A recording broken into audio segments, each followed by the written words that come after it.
SkinFold measurement protocols.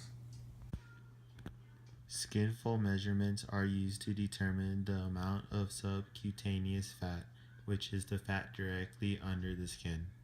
This measurement is used to determine the body composition and correlate well with other body composition techniques. All measurements should be done on the right side of the body. The skin should be dry and lotion-free. The measurement should not be taken immediately after exercise. The first SkinFold site will be the triceps. When measuring for the tricep, you should measure on the posterior midline of the upper arm halfway between the acromion and the olecranon process, with the arm held freely to the side of the body. Next, we will measure the subscapular. When measuring for the subscapular, you will measure 1 to 2 centimeters below the inferior angle of the scapula.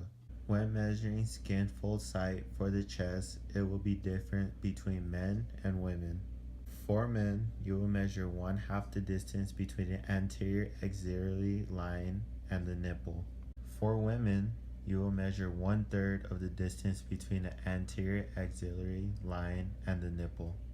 Another SkinFold test will be the mid-axillary. On the mid-axillary line, on the level of the xiphoid process of the sternum.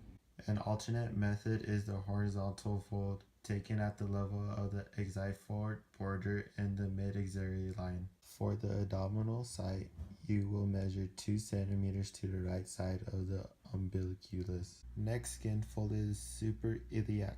When measuring for the suprailiac, make sure it is in line with the natural angle of the iliac crest, taken in the anterior axillary line immediately superior to the iliac crest. For our final SkinFold, we have the thigh.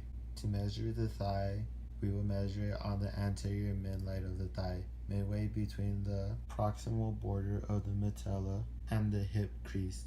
When measuring for the triceps, make sure you grab the skin with a vertical fold. The jaws should be perpendicular to the SkinFold. The caliper will be 1 centimeter away from the thumb and the finger, and halfway between the crest and the base of the fold.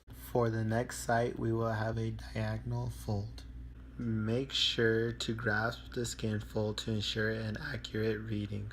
For the chest, we will need a diagonal fold. Make sure to grasp the SkinFold to ensure an accurate reading.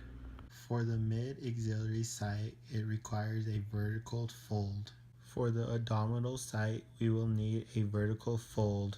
Make sure to rotate each site to ensure the SkinFold regains its thickness. You will make 1 to 2 measurements and make sure the retests are not within 1 to 2 millimeters. Next, we have the suprailiac, which is a diagonal fold.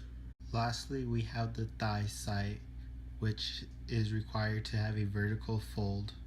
Make sure to hold for 1 to 2 seconds for all the sites. Here we have equations to find body density for both men and women.